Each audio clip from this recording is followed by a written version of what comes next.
Hello friends, welcome back to my channel. Today I am talking about current affairs of 1st November 2020. তো বন্ধুরা আমরা আজকে 1st নভেম্বরে current affairs আলোচনা করব 2020। তার আগে জানিয়ে দেবো বন্ধুরা যারা এখন আমার চ্যানেলটিকে সাবস্ক্রাইব করেনি প্লিজ বন্ধুরা চ্যানেলটি সাবস্ক্রাইব করে নিন, পাশে নোটিফিকেশান বেলটা অন করে দিন, তাহলে যখনই আমি ইম্পর্ট্যান্ট ভিডিও আপলোড করব সবার আগে নোটিফিকেশান পেয়ে যাবেন। অবশ্যই বন্ধুদের মধ্যে শেয়ার করবেন, গ্রুপে শেয়ার করবেন আর প্রত্যেকটা ভিডিও দেখার সময় একটা লাইক দেবেন। অবশ্যই বন্ধুরা আপনারা ফেসবুক পেজে লাইক করতে ভুলবেন না এবং টেলিগ্রাম চ্যানেলে যুক্ত হয়ে যাবেন। আর যারা যারা পিডিএফগুলো নিয়েছেন তাদেরকে অসংখ্য ধন্যবাদ। যারা পিডিএফগুলো নেননি অবশ্যই নিয়ে নেবেন। আপনার ইন্ডিয়ান পলিটির পিডিএফ নিচের লিঙ্কে দেওয়া থাকবে, জেনারেল সায়েন্সের পিডিএফ নিচের লিঙ্কে দেওয়া থাকবে, এছাড়া modern Indian history, statistics GK, West Bengal geography নিচের লিঙ্ক থেকে আপনারা পেয়ে যাবেন। সব এক্সামের জন্যই আপনার কাজে লাগবে। আর ডাব্লিউবিসিএস মেন্সের জন্য যারা প্রিভিয়াস ইয়ারের কোশ্চেন নিতে চাইছেন 2014 থেকে 2019 লাস্ট 6 ইয়ারের সলভ পেপার নিচের লিঙ্কে পেয়ে যাবেন। আর ডাব্লিউবিসিএস প্রিলিমসের জন্য 2000 থেকে 2020 টোটাল 21 বছরের সলভ পেপার পেয়ে যাবেন নিচের লিঙ্ক থেকে। তো চলুন বন্ধুরা আজকে আমরা আলোচনা করি 1st নভেম্বরে কারেন্ট অ্যাফেয়ার্স। কোশ্চেন নাম্বার 1 প্রথমে আমরা আসছি, India has band the export of which vegetable seed, অর্থাৎ কোন ধরনের শস্য ব্যান্ড করে দিয়েছে এক্সপোর্ট করার ক্ষেত্রে ইন্ডিয়া, সেটা হবে অনিয়ন। আমরা জানি পেঁয়াজের দাম অনেক, তো সেটা এক্সপোর্ট করা বন্ধ করে দিয়েছে।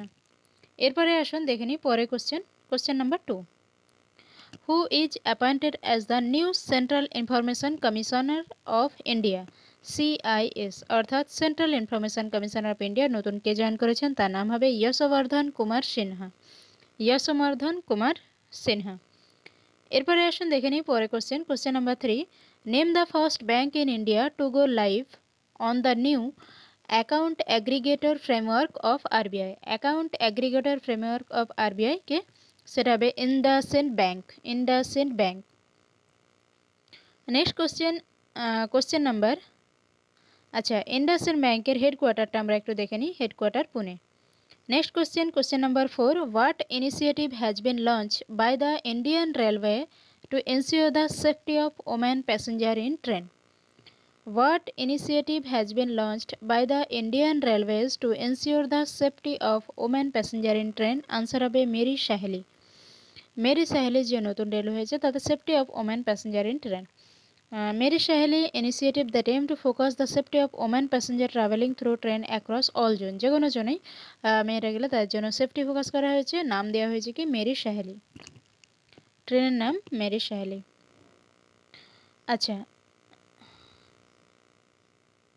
আচ্ছা ট্রেনের নাম মেরি সাহেলি নয়, যে ইনিশিয়েটিভ সেই ইনিশিয়েটিভের নাম হচ্ছে মেরি সাহেলি। এরপরে আসুন দেখে নিই পরে question number 5, which Nations economy registered record economic growth of 33% in the third quarter of the current fiscal year? Which nation economy registered a record economic growth 33% in the world in the third quarter of current fiscal year? Current fiscal year 33%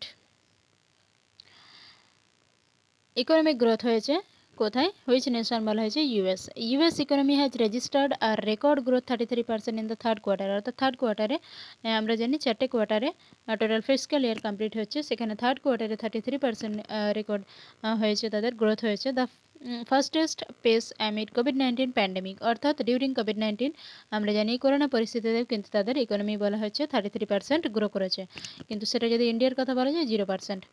which show that the nation has finally started the pool itself back together. আচ্ছা এখানে একটা কথা বলে দিই, এখানে ইকোনমির যেটা বলা হয়েছে 33% গ্রো করেছে, ইন্ডিয়ার ক্ষেত্রে হলে সেটা মাইনাসে চলে যাবে, অর্থাৎ গ্রো তো দূরের কথা উল্টে কিন্তু।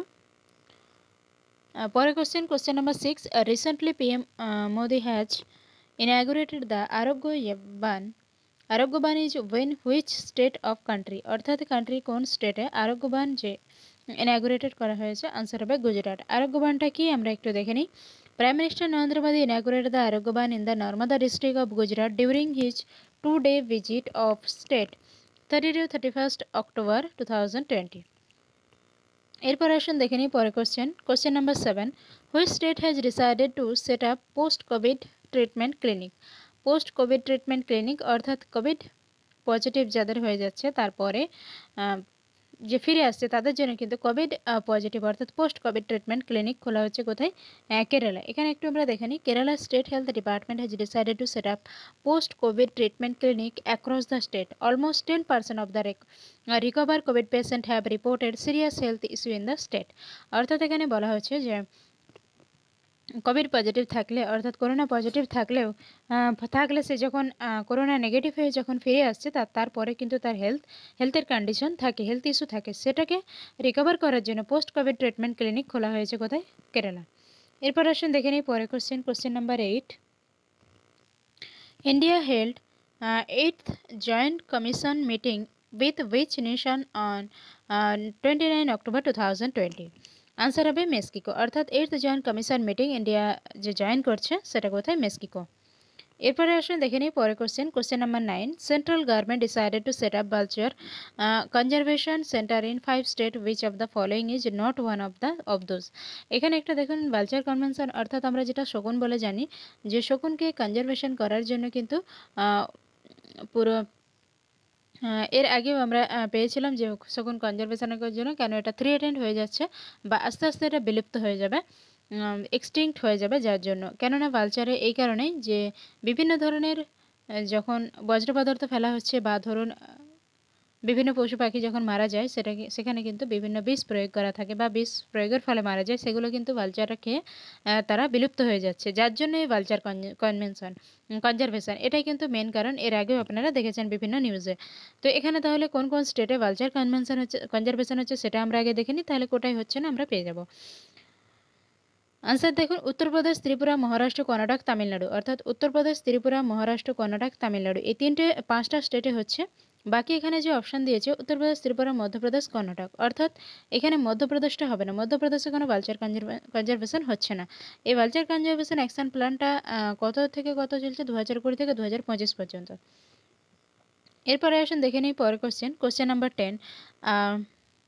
gruesome terror attack took place in which among the following nation on October 29, 2020? তো এখানে বলা হয়েছে 29 অক্টোবরে যে একটা গ্রুসাম অ্যাটাক হয়েছে, টেরর অ্যাটাক, সেটা কোথায়? আনসার হবে France.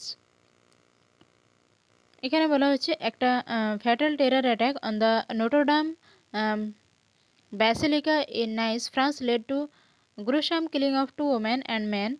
A young Tunisian man armed with a knife and had attacked worshipper in a French church, killing 3 people and injuring others. এটা আমরা নিউজে পড়েছি। তো আমাদের এটাই জেনে রাখতে হবে যে গ্রুসাম টেরর অ্যাটাকটা কোথায় হয়েছে, আনসার হবে ফ্রান্স। এরপরে আসুন দেখে নিই পরের question number 11। Which bank has been named as the safest bank in Asia for 12th consecutive year by New York based trade publication Global Finance? Answer হবে সেফেস্ট ব্যাংক ইন এশিয়া, সেটা হবে DBS bank. DBS ব্যাংকের full form কী আছে? DBS bank announce that it has been named as the safest bank in Asia. তাহলে আমাদের এটা ভালো করে মনে রাখতে হবে, safest bank in Asia 12th consecutive ইয়ারে হয়েছে, আনসার হবে ডিবিএস ব্যাংক। এরপরে আসুন ডিবিএস ব্যাংকের হেডকোয়ার্টার সিঙ্গাপুর। এরপরে কোশ্চেন দেখে নিই question number 12। Which space companies stratospheric observatory for infrared astronomy, অর্থাৎ সোফিয়া কথাটা আমরা আগে জেনেছিলাম, has confirmed for the first time water on the sunlit surface of the moon. এখানে আমরা জানি নাসা এবং ইসরো মিলে যে NASA stratospheric observatory infrared astronomy যে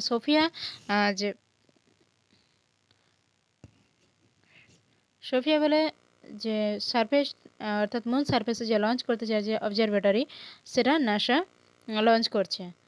the first time water on the until surface of the moon, NASA. এরপরে আসুন দেখে নিই নাসার হেডকোয়ার্টার আমরা জানি Washington DC, United State. Founder David D Eisenhower. এরপরে আসুন দেখে নিই কবে ফাউন্ড করা হয়েছে, 1958। Question number 13।